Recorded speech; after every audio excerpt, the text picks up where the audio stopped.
lukisan-lukisan lama atau relief-relief Yunani atau Romawi itu terlihat kira-kira seperti ini. Ada orang laki-laki perkasa duduk, kemudian diiringi banyak sekali wanita. Ya, dalam lukisan maupun dalam relief-relief yang ada sekarang, literasi yang ada sekarang. Jadi sebelum turunnya Islam, manusia itu sangat terbiasa berzina. Kenapa manusia itu sangat terbiasa berzina? Karena mengaktifasi sifat dasarnya manusia, nalurinya manusia. Gorois, dalam gorois ada satu goriza itu nafsu, yaitu naluri manusia berkembang biak seperti nalurinya binatang itu untuk berkembang biak. Tapi bedanya manusia dikasih akal. Ya. Nah, naluri manusia ini waktu Islam turun ini 12. Ya. Jadi laki-laki punya naluri kecenderungan suka kepada lawan jenis. Jadi dibablasin karena nggak ada aturan.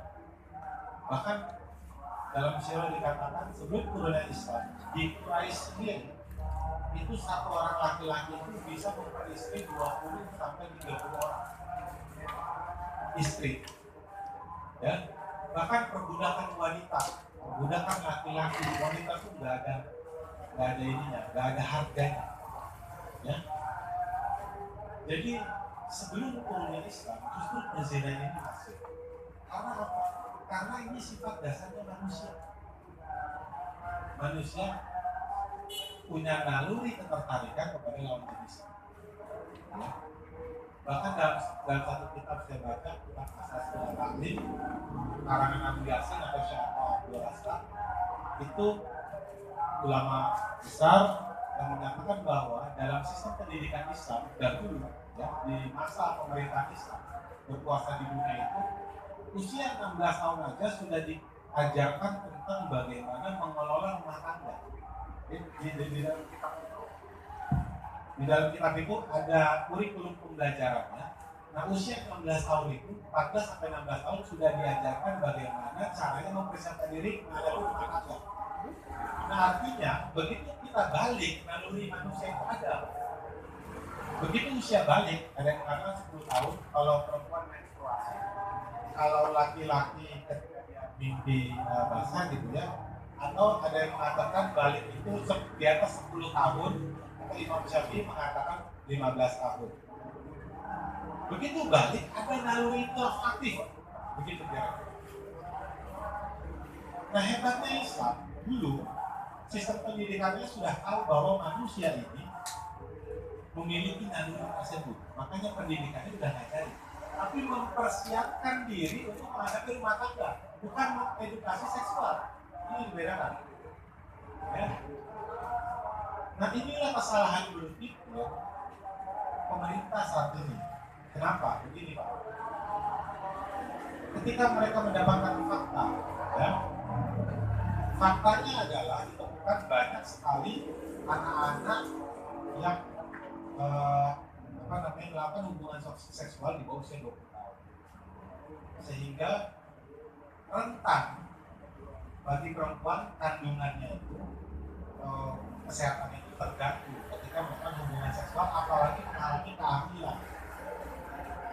Nah, sehingga pemerintah memutuskan untuk melakukan peraturan pemerintah tentang penyuluhan, konseling, dan pembagian alat kontrasepsi. Terkesan mulia menjadi sebuah solusi dalam ilmu kapitalis.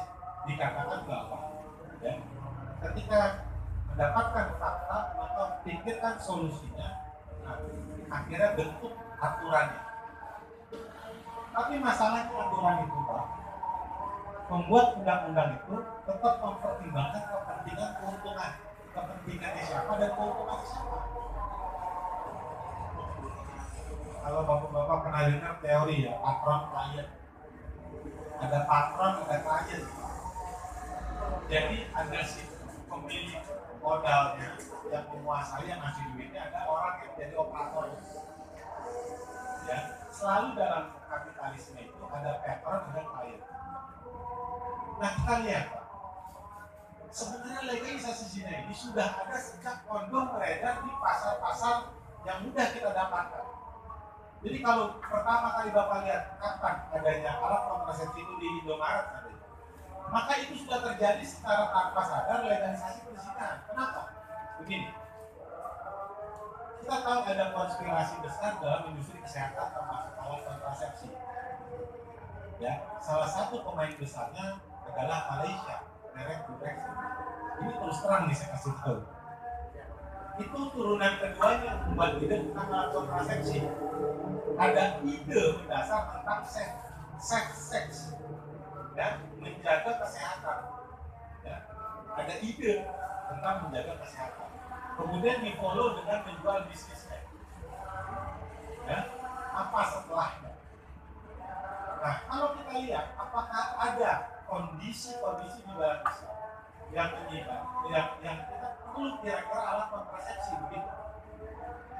Ya, ini terjadi karena tidak adanya aturan Islam atau adanya cuma aturannya manusia, sehingga terjadinya contoh nih, saya runut tadi dari kenapa terjadi penyakit seksual.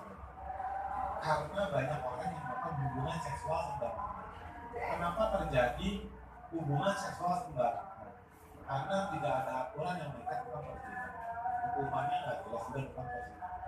Kenapa orang akhirnya melakukan perzinahan di usia muda? Karena medianya, karena nggak ada aturannya.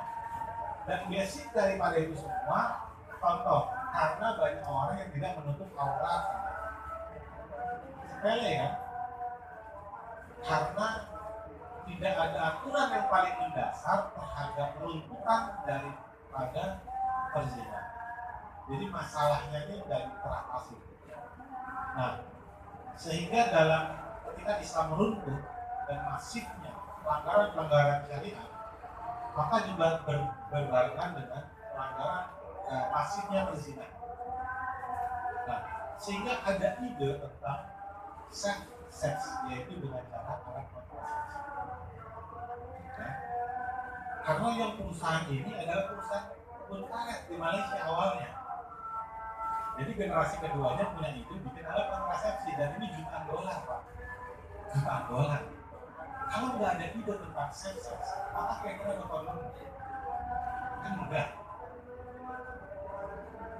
Dan lucunya nih, ketika pemerintah kita ditanya, ini sebenarnya mendistribusikan alat kontrasepsi ini adalah untuk orang-orang yang menikah muda tapi belum ingin punya anak. Loh, di dalam Islam itu menikah itu tujuannya adalah punya anak gitu. Jadi setelah menikah itu ya nggak perlu alat kontrasepsi gitu loh. Kenapa kemudian dikasih alat kontrasepsi? Gitu. Nah, inilah cara kapitalis membuat peraturan kira-kira. Nah, kita lihat bukan cuma ini, Pak, tentang PP tentang aborsi kemarin, bahwa melegalkan aborsi dengan syarat adanya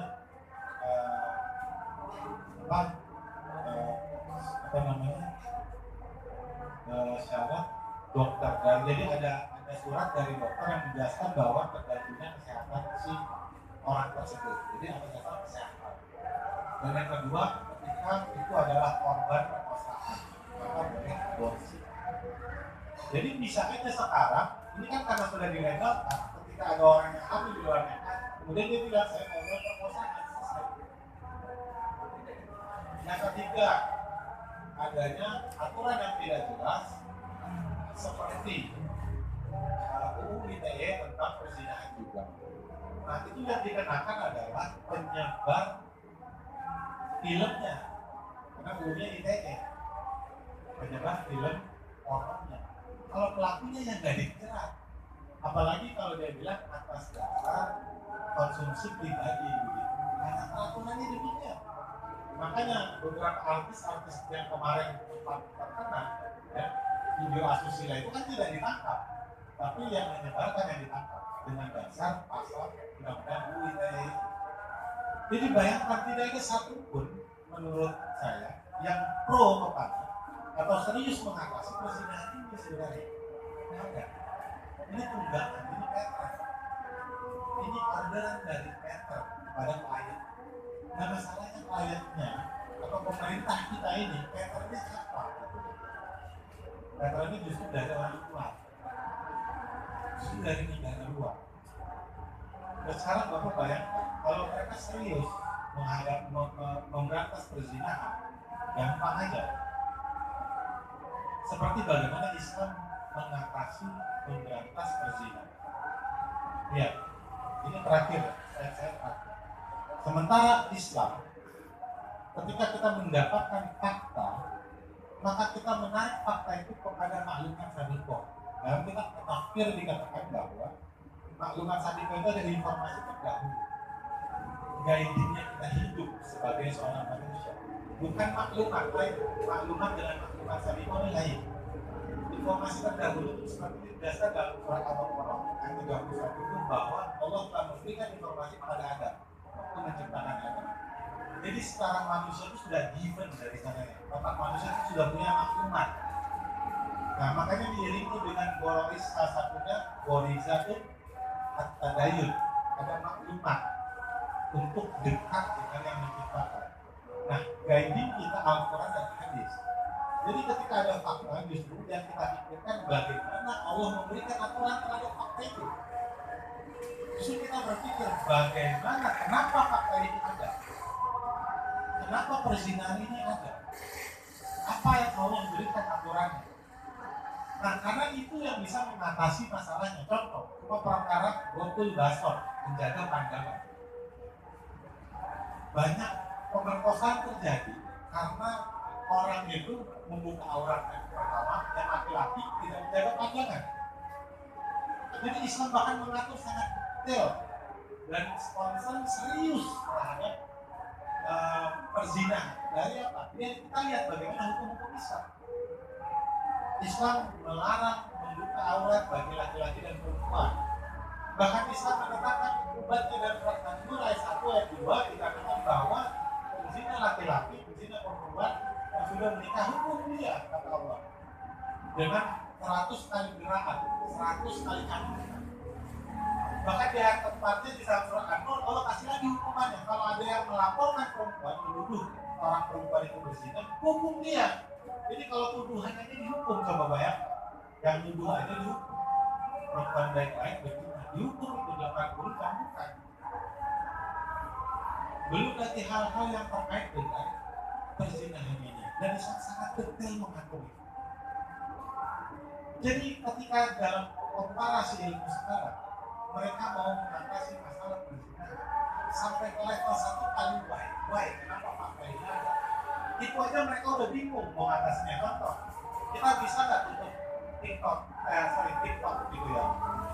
Kita bisa nggak mewajibkan orang semua menutup aurat? Udah nggak bisa mereka. Udah bingung, benar nggak? Bagaimana caranya menutup industri? Berapa banyak industri yang akan tutup, industri kapitalis maksud saya? Ketika mereka menjalankan satu aja hukum Islam. Itulah makanya orang-orang kapitalis ini tidak ingin bagaimana Islam kemudian menjadi bangkit, umat Islam menjadi bangkit. Tidak pengen, karena mereka rugi, mereka pasti rugi. Kalau mereka mau bikin dilarang melakukan perzinahan, haram hukumnya bagi yang berzina dan yang mendekati zina, maka mendapatkan hukuman. Hukumannya apa? Terserah dikasih demokrasi. Itu bukan delik aduan ya. Selama ini ada deliknya delik aduan. Ini adalah bukan delik aduan, artinya benar-benar hukum. Yang ada pasti bubar itu Pak, diprotes sama hotel. Industri hotel bangkrut. Diprotes sama fashion, karena industri fashion akhirnya nggak laku. Diprotes karena banyak bisnis yang akhirnya nggak laku.